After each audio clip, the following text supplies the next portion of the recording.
લલકાર સાથે હું છું નરેન્દ્રસિંહ જાદવ અને મારી સાથે છે રીતેશ શાહ.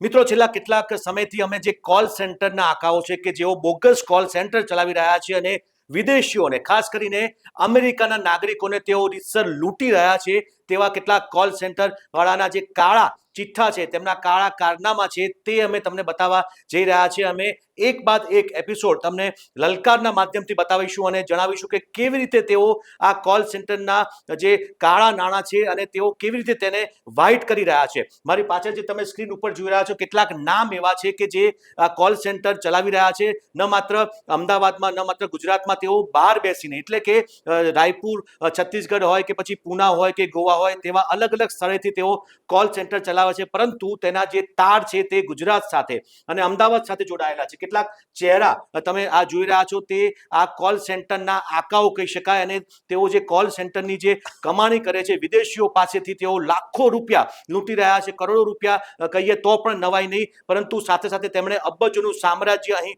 ઊભું કરી નાખ્યું છે. કેટલાક કોલ સેન્ટર વાળા એવા છે કે જેઓ અગાઉ પીઝાની ડિલિવરી કરતા હતા અને અત્યારે 500 થી 1000 કરોડનું તેમણે એક સામ્રાજ્ય ઊભું કરી દીધું છે. તો કેટલાક જે કોલ સેન્ટરના જે આકાઓ કહી શકાય, તેઓ ગુજરાતી મૂવીમાં પૈસા ઇન્વેસ્ટ કરી રહ્યા છે. જી હા, ગુજરાતી મૂવીમાં પણ આ કોલ સેન્ટરની કાળી કમાણી સમાયેલી છે. અમે એક પછી એક તમામનો પર્દાફાશ કરવાના છીએ, પરંતુ એ પણ જણાવી દઈએ કે જે ગુજરાતી મૂવી કે જે કેટલાક લોકો કાળા નાણાં ધોળા કરવા માટે તેમાં પૈસા ઇન્વેસ્ટ કરતા હોય છે, મૂવી પ્રોડ્યુસ કરતા હોય છે, અને આપણા ગુજરાતના કેટલાક એવા જાણીતા ચહેરાઓ, જાણીતા હીરો, અભિનેતાઓ પણ એવા છે કે તેની સાથે પાર્ટનરશિપમાં પણ જોડાયેલા છે. એક પછી એક તમામનો અમે પર્દાફાશ કરવાના છે. રીતેશજી, આપણે આ ચહેરા જે બતાવી રહ્યા છે, આ જીમ્મી અસીજા હોય કે પછી અન્ય ઘણા બધા છે, હર્ષિલ રાવલ હોય, ખાસ કરીને આપણે એક પછી એક તમામનો જે કાળો ચિઠ્ઠો છે બોગસ કોલ સેન્ટરનો, તે આપણે દર્શાવવાના છે લલકારના માધ્યમથી. અને આ જીમ્મી અસીજાની જો વાત કરીએ તો ટૂંકમાં એનું બેકગ્રાઉન્ડ શું કહી શકાય?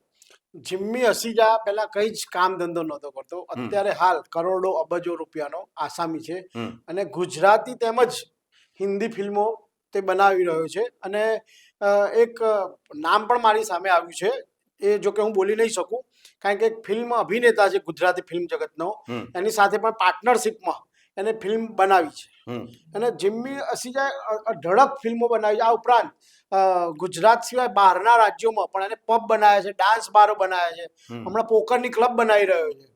એટલે જેટલા પણ 2 નંબરના ધંધા છે, એ 2 નંબરના ધંધાઓથી કરોડો અબજો રૂપિયાની કમાણી જીમ્મી અસીજા કરી રહ્યો છે. આપણે એ પણ જણાવી દઉં કે કાયદાની છટકબારીથી આવા જે કોલ સેન્ટરના જે કહી શકાય આકાઓ, તેઓ છટકી રહ્યા છે, કારણ કે કાયદામાં તેમને જલ્દી જામીન મળી જાય છે અને પોલીસ પકડથી તેઓ દૂર છે.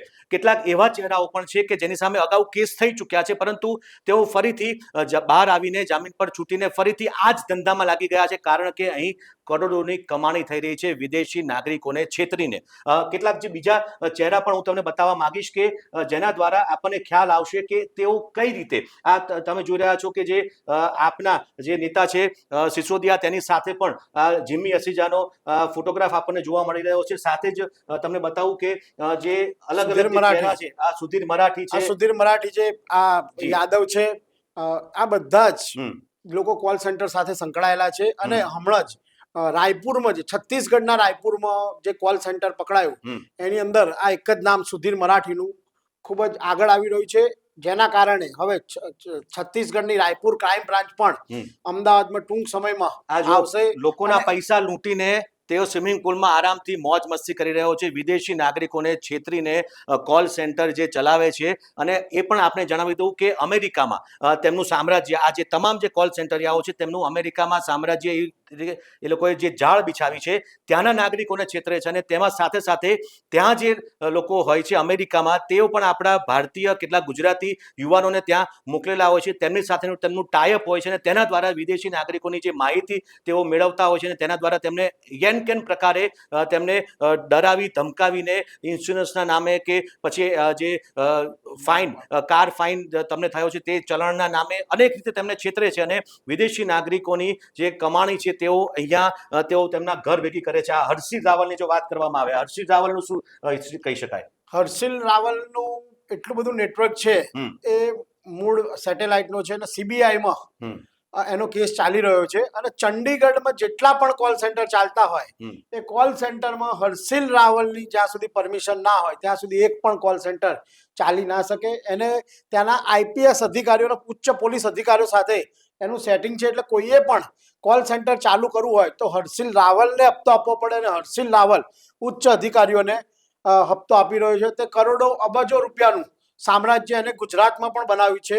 એની એચઆર ફિટનેસ કરીને અહીં ક્લબો પણ 2-3 જગ્યાએ એના જીમ હાઉસ પણ ચાલુ કર્યા છે. આ ઉપરાંત જમીનોની અંદર, બિલ્ડિંગ કન્સ્ટ્રક્શનની અંદર છુપો પાર્ટનર છે. અને ઘણા ફિલ્મોમાં પણ એને પૈસા રોક્યા છે. જોકે અમે એનું નામ એને ક્યાંય ડિક્લેર નથી કર્યું. બિલકુલ, એટલે કે અનેક આવા ધંધાઓમાં તે આ પૈસા ઇન્વેસ્ટ કરે છે, લોકોને લૂંટીને. અમે એક પછી એક જે ચહેરાઓ અમે તમને દર્શાવી રહ્યા છે આ સ્ક્રીન ઉપર, તે તમામનો જે કાળો ચિઠ્ઠો છે તે અમે પણ આપને ટૂંક સમયમાં બતાવીશું. એક પછી એક એપિસોડ દ્વારા તમને એ દર્શાવીશું કે આ જે કોલ સેન્ટરના જે આ કાળા કૌભાંડીઓ છે તેઓ કેવી રીતે તેમનું સામ્રાજ્ય ચલાવે છે અને કેવી રીતે પોલીસ પકડથી દૂર છે. અને હા, બીજી એક વસ્તુ પણ આપણે જણાવી દઉં કે એફબીઆઈએ થોડા સમય પહેલા એફબીઆઈએ આપણા સીબીઆઈને એક આભાર માનતો એક ટ્વીટ કર્યું હતું, સંદેશ આપ્યો હતો કે તમે જે કેટલાક લોકોને પકડ્યા છે ઇન્ડિયામાં, સીબીઆઈએ તે વખતે આઈ થિંક તેમણે કેટલાક લોકોને પકડ્યા હતા. એમાં પણ આ એક વિકાસ નિમારનું નામ હતું. મિસ્ટી ઉર્ફે વિકાસ નિમાર. ઓકે, વિકાસ નિમાર ઉર્ફે મિસ્ટી, તે પણ અમદાવાદનો છે અને તે પહેલા પિઝાની ડિલિવરી કરતો હતો અને અત્યારે લગભગ કહી શકાય કે 600 થી 700 કરોડનો આસામી છે. આ વિકાસ નિમારને જ્યારે અગાઉ સીબીઆઈએ પકડ્યો હતો ત્યારે એફબીઆઈએ સીબીઆઈનો આભાર માન્યો હતો કે તમે અમારા જે નાગરિકોને આ રીતે છેતરે છે, જે લોકો તેને પકડ્યા છે તે બદલ સીબીઆઈને અમે આભાર વ્યક્ત કરીએ છીએ. એટલે કે જે અમેરિકામાં જે લોકોને છેતરી રહ્યા છે આ તમામ લોકો, તેનો કાળો ચિઠ્ઠો અમે ટૂંક સમયમાં એક પછી એક એપિસોડ દ્વારા અમે તમને દર્શાવીશું. પરંતુ આપને એક ખાસ આપણે એ પણ જણાવવા માંગીએ છીએ કે જે કોલ સેન્ટર આવા બોગસ ચલાવે છે, આપને પણ એવા કેટલાક કોલ આવતા હશે, પરંતુ આપ ચોક્કસ સાવચેત રહેજો. અને સાથે સાથે જે રીતે આ કોલ સેન્ટરની જે કાળી કમાણી તેઓ જ્યાં ઇન્વેસ્ટ કરી રહ્યા છે, અને હા, અગાઉ નવરાત્રિમાં જે ગરબામાં અમદાવાદમાં જે મોટા ગરબા થાય છે, ગુજરાતમાં પણ કેટલીક જગ્યાએ, ત્યાં પણ આ કોલ સેન્ટરની જે કાળી કમાણી છે ત્યાં એ લોકો ઇન્વેસ્ટ કરતા હોય છે. અને તેમને કોઈ ડર નથી, તેમને કાયદાનો કોઈ ડર નથી. તેઓ બિંદાસ રીતે તેઓ ફરી રહ્યા છે અને કેટલાક તો હાલ વોન્ટેડ પણ છે. આમ છતાં પણ બિંદાસ રીતે આ કોલ સેન્ટર ચલાવી રહ્યા છે. એક પછી એક અમે તમને તમામ બાબતોનો પર્દાફાશ કરીશું. તો ખાસ અમારી લલકાર ચેનલને જોતા રહેશો. દરેક એપિસોડમાં આવા જે કોલ સેન્ટર વાળા છે તેનો અમે જે ચિઠ્ઠો છે તે અમે ખુલ્લો મૂકીશું. તો આપને અમારો અહેવાલ કેવો લાગ્યો, અને આપને પણ જો કોઈ માહિતી હોય તો અમને ચોક્કસ મોકલતા રહેશો. અને અમારી લલકાર ન્યૂઝને જો તમે સબસ્ક્રાઇબ ન કરી હોય તો ચોક્કસ કરી લેશો, કારણ કે અમે ટૂંક સમયમાં આવા કોલ સેન્ટરનો મોટો પર્દાફાશ કરવા જઈ રહ્યા છે.